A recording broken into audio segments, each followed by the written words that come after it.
What is going on, everybody? It's your boy John, and welcome back to Gearbox. So, today we are doing a long awaited video that is way overdue, but we're doing it today, and that is two things. The first is the long overdue part, and that is taking you through my new house, which is like 5 months new at this point. But guys, I bought a house in October, November, something like that. Moved in at that point, have been living here ever since. It's been great, a lot closer to work. As some of you guys know, I was driving an hour to work, then an hour back from work every single day, which kind of sucked. Quarantine kind of helped out a little bit, but anyway, we got a house. So it's in Greenville, South Carolina, and it's a nice little starter home. Okay, so take you on a little bit of a tour here. Let me flip you around. We have the kitchen, which is a complete mess, and I need to clean it up because my girlfriend is coming tomorrow and she will shit a brick. We have the living room and the big ass TV that needs to be mounted, but whatever numbnut who built the house did not put an outlet there. So we're just, making do with what we got. Some of y'all might say, what the hell is this? That is because I had surgery on my knee 2 weeks ago, got scoped, cleaned out. College football does not do you great things when it comes to knees and playing offensive line. But anyway, here we are. Also here, as you can see, it's kind of a little bit of a workout space, definitely a work in progress, but I don't know, trying to make something with that. Have the front door, which is beautiful. Then we go upstairs, the fun stairs. So as you guys can see here, we do have a two-part upstairs, I guess. So the first part here is what I consider to be my office. So you have my musical instruments there, have my custom-built PC for the flight simulator there, which is awesome. All of this other fun pilot stuff and whatnot. And then got my lovely guns, or a couple of them, and as much ammo as I can possibly find at this point. Guys, it sucks. If you are into guns, you're trying to find ammo, you know how bad it sucks, but we're gonna get through it. Anyway, to continue on, as I struggle down the stairs, because my knee hurts like shit, I'm gonna go up to the second level. So, first off, guest bedroom. I don't know, not much to see there. We have the master bedroom, fun stuff, a little bit messy. We have another bathroom. Then we have my girlfriend's office. And that's pretty much it. So, 4-bedroom, 3-bath. Got it for a great price, which is so nice. And for those who don't know, living in Greenville is pretty expensive, or it's starting to become expensive. So really buying a house made more sense as far as like a monthly payment than to do an apartment. So really glad I got it, but I don't know. That's the house tour. Now, let me go grab my keys real quick. I'll get back to you, but I have kind of some bad news on the car side of things. Definitely want to bring your attention to it. So I'll be right back. Just like that, we're back. Got the keys in hand. Now, the bad news. Not bad news, just not great news. So today, basically I was driving to lunch. I was at work, went to lunch with some of my buddies from work, and everything was good. Everything sounded good. Car was driving good. All that sort of stuff. And then I pull into a parking spot, and it sounded like absolute shit when it was idling. It was horrible, okay? I was like, and I didn't even know it at first. I was like, what was that noise? I didn't think it was my car. Or maybe I thought my foot slipped on the pedal or something. I don't know. Anyway, it did it again, and I'm like, shit, we might have a problem here. So, went ahead and called my tuner. So for those who don't know, I got my car tuned with a HKS blow-off valve by SD Racing here in Greenville, South Carolina. They did a great job.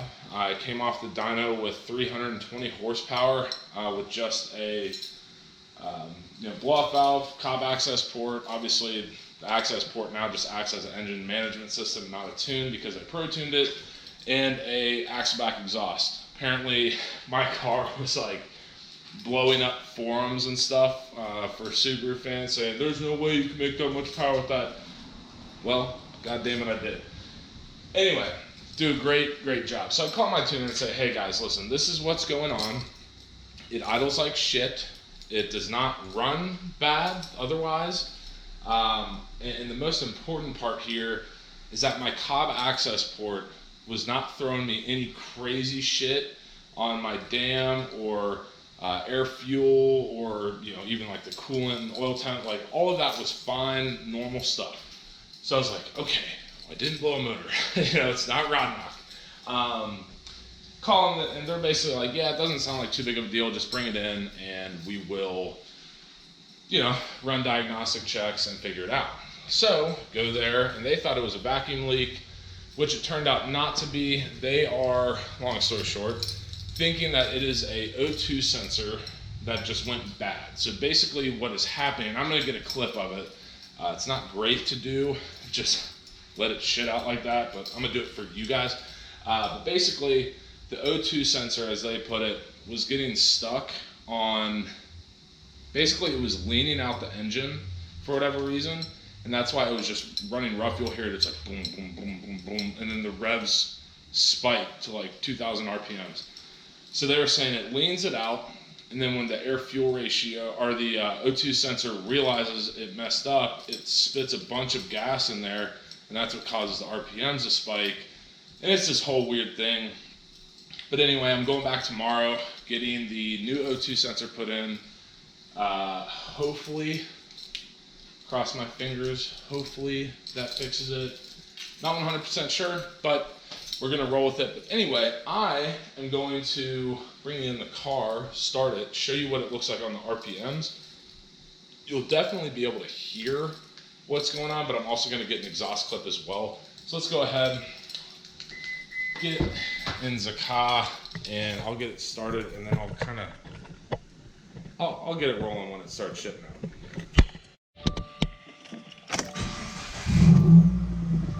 Alright guys, so you see, it's sitting, it's going to drop down to about 1,000, that's fine. And then, you're going to hear it, trust me. See that? I mean, what the hell is that? And then it spikes up, because it's adding fuel, supposedly.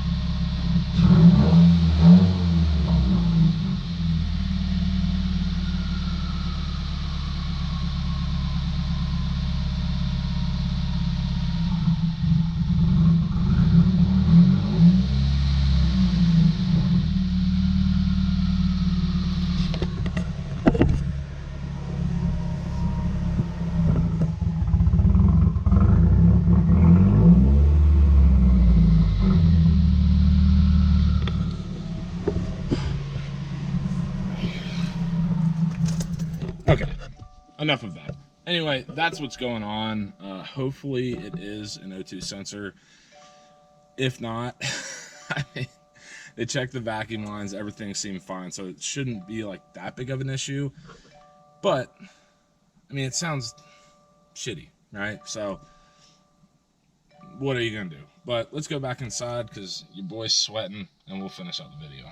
Alright everyone, so to finish out the video, might have heard me mention I had knee surgery. I am fine. Basically, in college, I played football for Furman University, and I was an offensive lineman. And I tore my ACL, MCL, and meniscus all in one swoop. And that happened 4 years ago, I think. And ever since then, my knee has not been right. I could not straighten it all the way. I could not, flex it all the way. It hurt like hell. It would swell up all the time. And it really legitimately affected how I lived my life, like walking places and stuff like that. It just sucked.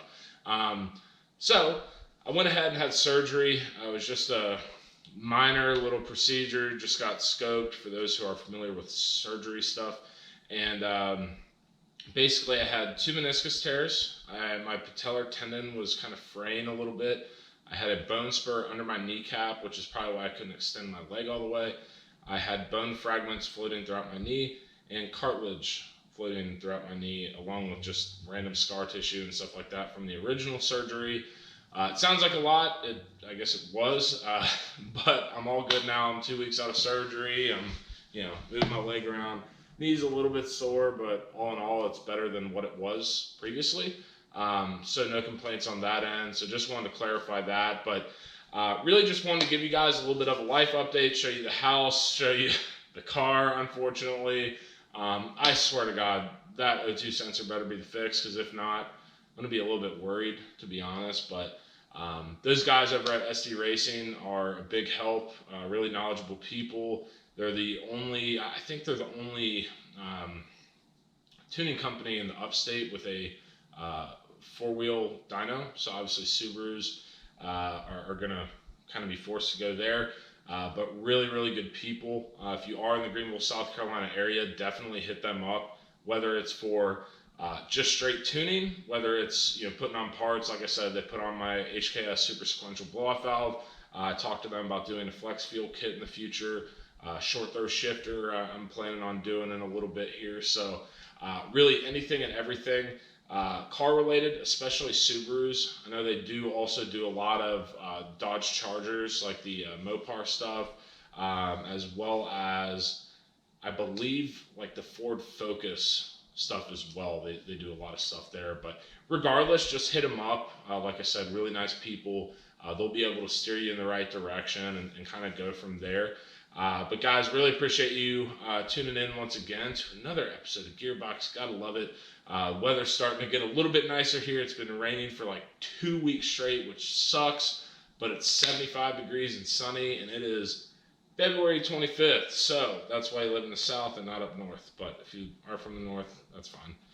We'll, stay up there and you can deal with the cold weather. But guys, thank you so much for watching. Please hit that subscribe button, hit the thumbs up, as well as the notification bell so you can get notified whenever I upload a video.